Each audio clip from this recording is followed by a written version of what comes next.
Welcome to another episode of Tech Society for all your tech and business analysis and other important topics that revolve around technology and modern society. Hosted by tech entrepreneurs and whiskey enthusiasts John Nguyen and Alex Dunmo. Hey techies, welcome to another episode of Tech Society. Today we are speaking with the creators of the popular Perth LinkedIn media channel, If Innovation Could Talk, with Eva Chye and Danny Morris. If Innovation Could Talk was founded with the purpose of collective sharing, learning, connecting, and innovating. Their goal is to create a real community of people who turn ideas into actions and are known for interviewing remarkable people, including Patrick Lee, the founder of Rotten Tomatoes, Nobel laureate winner Barry Marshall, and a slew of high-profile guests from the arts. Eva and Danny have accomplished something special in a short amount of time. In this episode, Eva and Danny tell us why they wanted to give innovation a voice and share with us how they're successfully building a thriving LinkedIn community.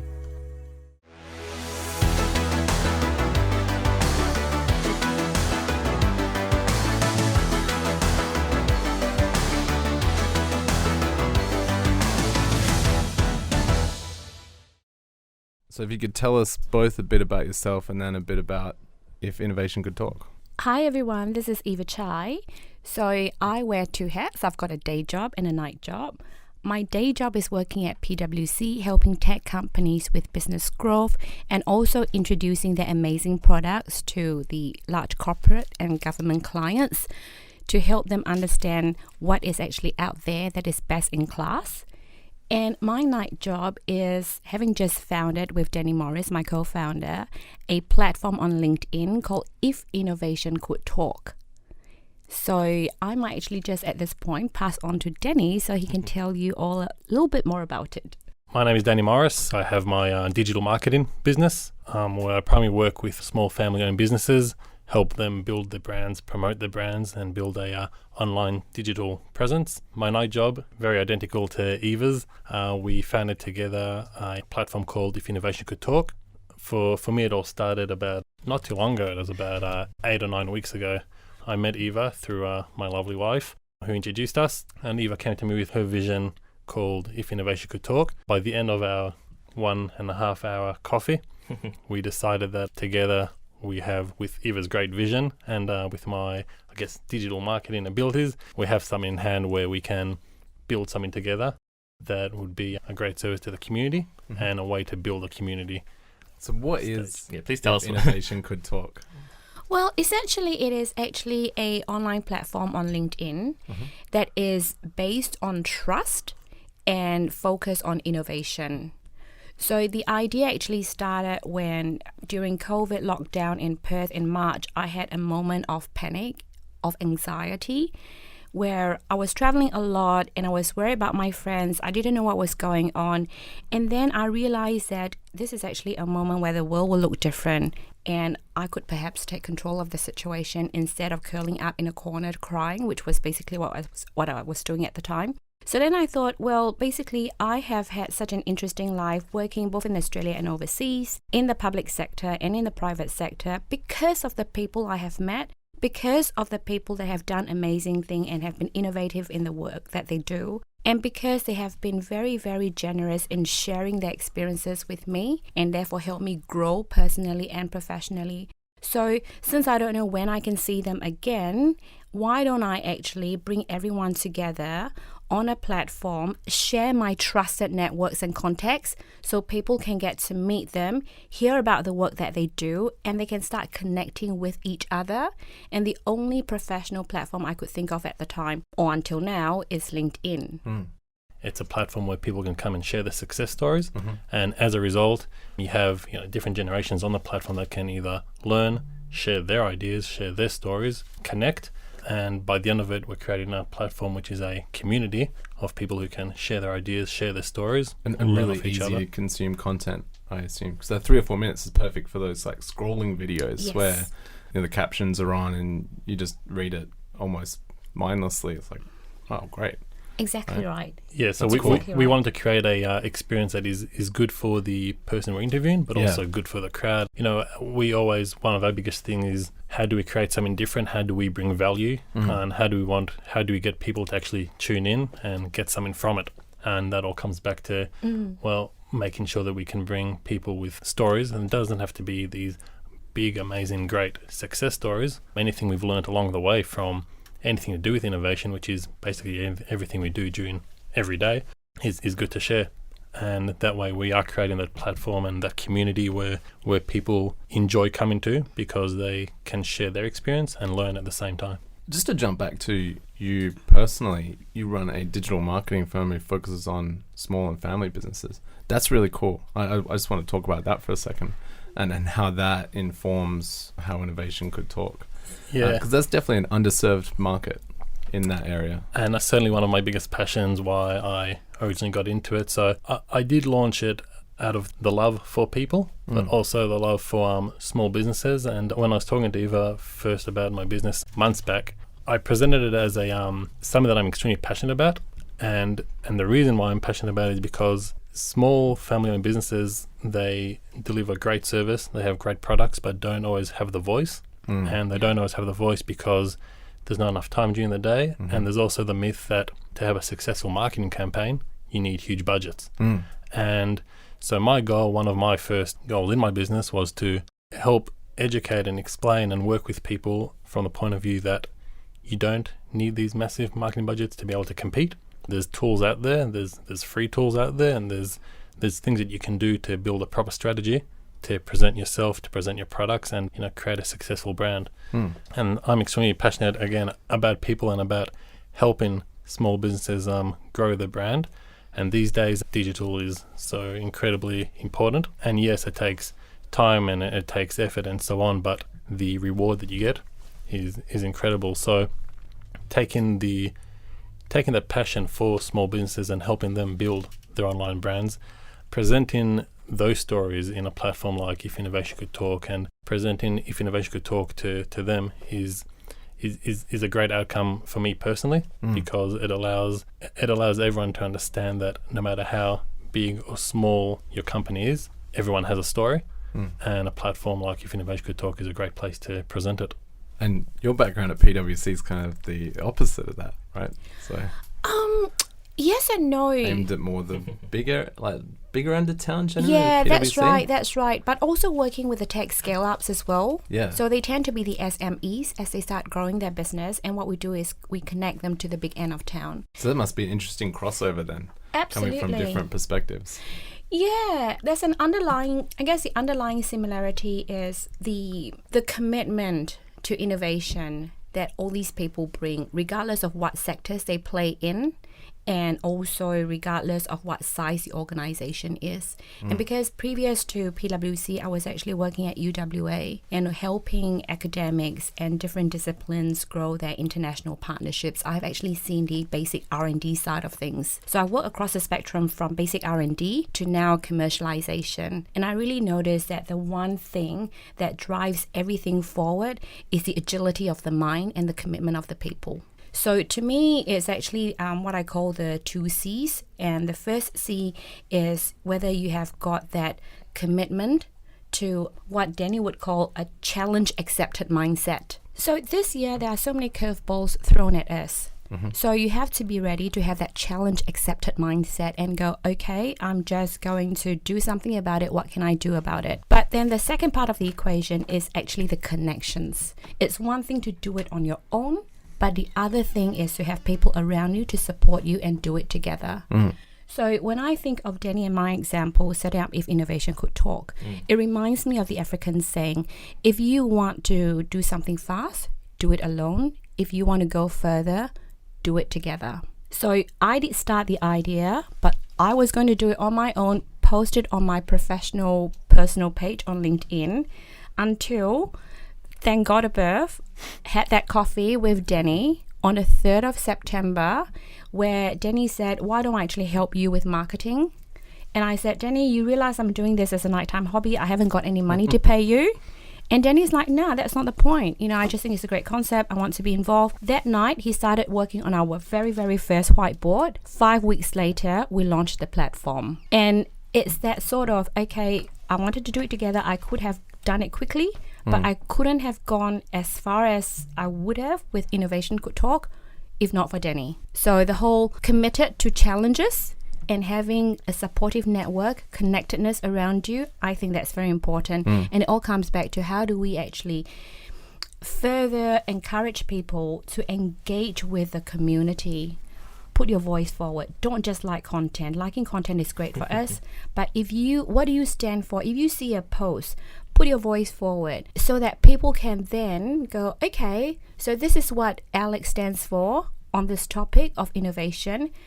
John has this other view, and as they start hearing your voice on the platform, they will reach out to you and connect with you. Because when you think about it, how else in this day and age, when you're not sure when is the next time you may not have face-to-face opportunities, how do you grow your networks? How do you grow a trusted network? Have you thought about it? Before we continue this podcast, here's a message from our sponsor. We believe that you can create art and beauty with technology. We think big. We move quietly. We are Ninja Software.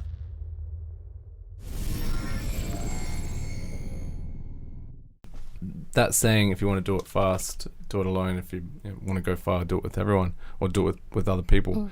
I actually think if you want to achieve anything in life, you have to do it with other people. I don't think 100%. there's a single... There's very little that's been accomplished by one person 100%. alone. Yeah, For sure.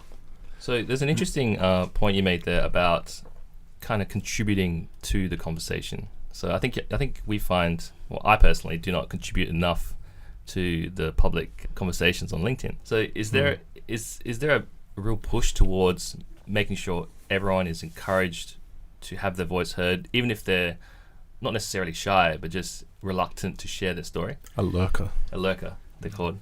Yeah, I think, especially with social media these days, and well, actually, especially with LinkedIn, because LinkedIn started off with this, professional outlook. You got to be in a suit. You have to make this professional connection and so on. Yeah. And then you combine that with, these days when someone reaches out and says, would you like to catch up for a coffee? There's this defense mechanism in the other person said, oh, this person's going to want to sell me something, right? So you come to this meeting thinking, oh, I'm about to get sold something, or they're going to sell me some services or some product and so on. So there's this defense that goes up straight away. The trust you were talking about, right? 100%. Yeah. So, for us, one of the things that we do encourage is it's okay to speak your mind. It's okay to comment. Just because this person speaks at events, and he's a keynote speaker, and another person works on his own in his office about ideas and never spoken at a conference before. Both of those people are just as talented and skillful as each other, and they both have a voice. So we wanted to create this platform where we do encourage anyone, no matter 1 year experience, 1 day experience, 10 years experience or whatnot, that it's okay to voice your opinion, your thoughts about innovation, about your day-to-day work. It's also the introvert versus extrovert conversation too, isn't it? 100%. And for me personally, and we speak about this quite often, it's there's this gap right now where you have people with 20 or 15 or 20 or 30 years experience with innovation, and there's uni students who are just starting or just graduating and whatnot. And the dream, or one of my visions for this platform, is creating a space where we're closing that gap. So if you're just graduated from uni and you're looking to get a bit more mentoring or looking to learn a bit about innovation and so on, what better place than meeting someone in this group who's been doing it for 20 or 30 years and creating that, I guess, security and more confidence for people that this is about sharing. It's about a community, and it's not about selling services, and we're not setting up anything for that's going to require you to invest money in. There's a common concept in programming called imposter syndrome, which is probably common across other industries as well, where like the uni students, they believe they're not capable, or they're not as good or as useful as people who've been doing it for a while. And that's a good point. So they actually, in programming, it's like a multi-year journey to overcome that imposter syndrome as well. So I'm so glad you said that, because we are trying to give everyone with a voice of innovation this platform. So a project that we are going to do next year is to actually involve the younger generation and get them to run a series.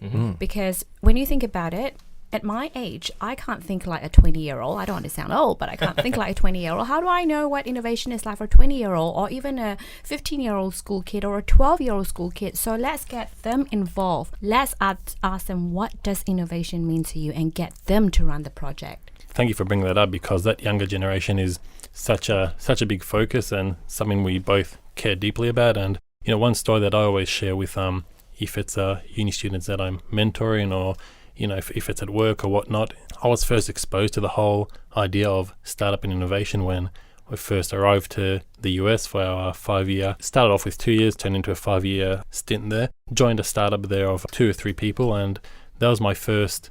Well, I didn't even know what really a startup is, what they do, and so on. So I probably spent about 1 or 2 nights actually Googling, is startup one word, is startup 2 words, what is this, what am I going into? And from then, very fast you learn that anyone can do it, anyone can be part of it, and that's what we're trying to encourage.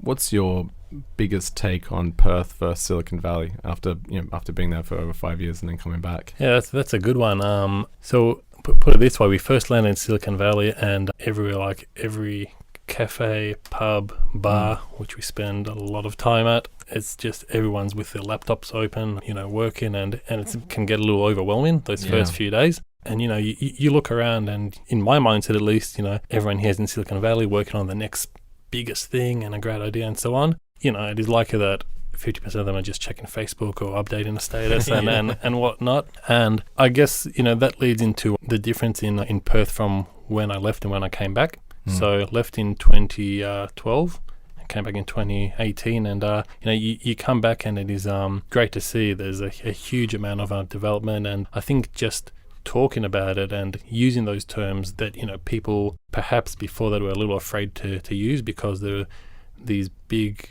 words like innovation and somewhat buzzwords and so on. Yeah. Whereas now it's getting taught at universities, right? There's a launch pad over at Murdoch University, which is I saw for the first time a few months back, and it's one of the nicest places and creates a stage for people. So I'll tell you the biggest difference, probably the mindset, right? I think, Perth right now, there is somewhat that bit of hesitation that only certain circles can be part of it, even though they invite everyone to be part of it. Many times it's to sell memberships or whatnot. Or academic courses. Exactly. Yeah. Seminars, academic courses, conferences and whatnot. I think we are shifting towards the mindset of, anyone can do it, anyone can be part of it. You don't have to wait for a, social media seminar, for example, or anything to be part of it. And so I think that's the biggest difference right now. I think Perth is definitely getting there. Yeah. And I think Perth has an incredible system in place and great people in place and so on. I think it's just a matter of time, really. And I've only just realized that when you brought it up now, is that startup and innovation and all these things in Perth are really very much linked to the universities, which personally I think is a mistake. Not that they shouldn't be involved, but they shouldn't own the culture, because I feel the culture is what you're saying, more of like a hacker culture where like the maker spaces, where you just get together in communities of like-minded people and do crazy innovative things, right? Like, it's not, you don't have to have a degree in entrepreneurship or a computer science degree. Yep. Yeah. Exactly. So let's come back to this concept of connectedness. What if Innovation Could Talk offers is something slightly different, in the sense that we need people to actually engage with the community and put their voice forward. And it comes back to the question I was asking you earlier. When was the last time you consciously grow your footprint or project your voice and grow your networks online? What if there is another COVID lockdown, right? How are you going to grow your network other than online? Facebook, or if you do it on LinkedIn, generally you click on like, you scroll, but you are not projecting your voice. This is a community where you can go in and explain what you stand for. So for instance, today's post is on Josephine Wilson, who is a Miles Franklin Award writer. So even though she is talking about literature from an innovative point of view, when you go through her interview, you can then say, well, actually, what you said about literature is what resonates with me in my startup world, Or you can say, well, actually, I've got another different point of view. The more times you say it, the more people understand what you stand for. So, John and Alex, people know what you do. Friends who know you know what you do, know what Ninja Software is about, but do they really know what you stand for on this topic? So probably. Okay. It's very opinionated. So that's good. That's excellent. You should I'm definitely. sure they do. Yeah. Yeah. And if Then- they don't, he'll tell them. Brilliant. Do that online. And I'll give you another example. When the first post was done on Barry Marshall, the Nobel laureate, one of the things he said about innovation is to do things quicker.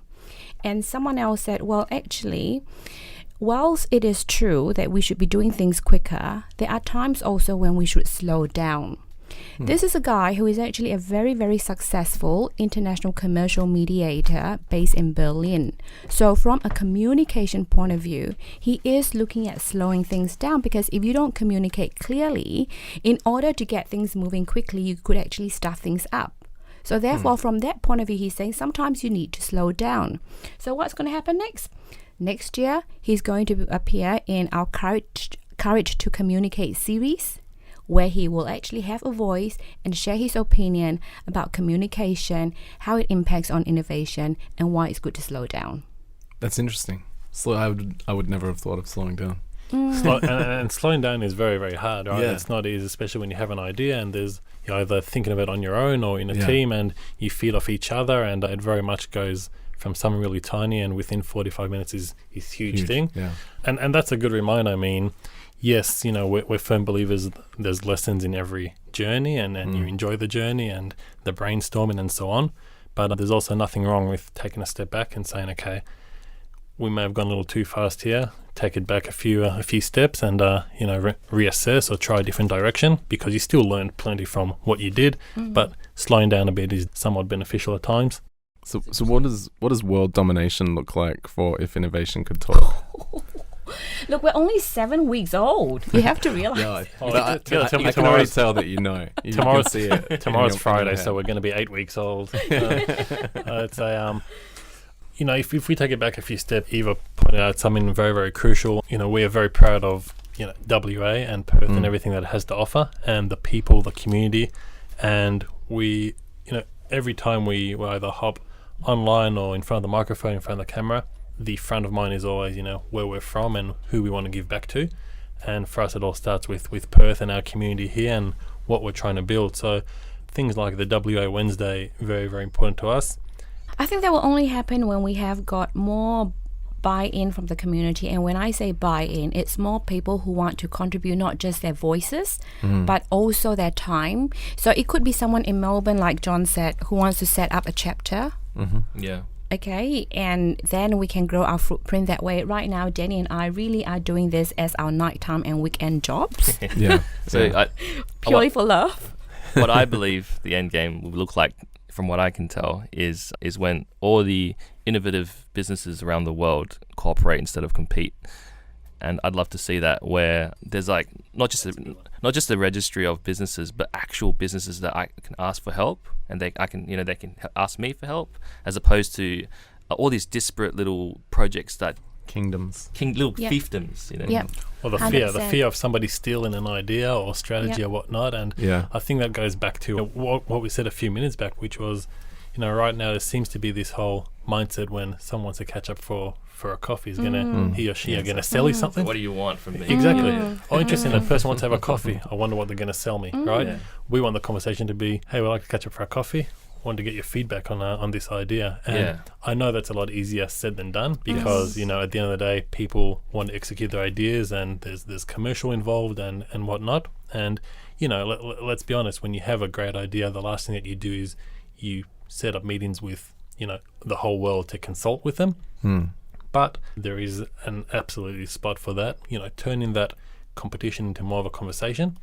And competition is always going to be there. And again, I think that's good for business, and it's good for the consumer. But at the same time, with what we're trying to build is that open community, and I think that's a very, very important point. You know how there are a lot of dating apps out there that either does the matchmaking for you based on a set of criteria, or you look at the photos and you scroll left and right. Now, this is not a dating platform. It is a platform of connecting with people, and you actually decide who you want to connect with based on what you see about the voice that they have projected and what they stand for. Although we are offering to sponsor the first wedding that comes out of If Innovation Could Talk. World domination step one. That sounds like gamification. Sorry to interrupt. No, that's okay. I like that. I like how we grow ideas like this. So you decide who you want to connect with, because either you see that person that's being interviewed and you like what they stand for, and you reach out and you say, hey Alex, saw your interview, fantastic. So you make a connection that way. Or you see John commenting and you're starting to go, oh, John has some really interesting points. You decide and you siphon who you want to connect with. Especially in the wonderful thing about this platform, it is 24/7. You can dip in and out. Right? You don't have to be restricted by time, availability, or where you are in the world.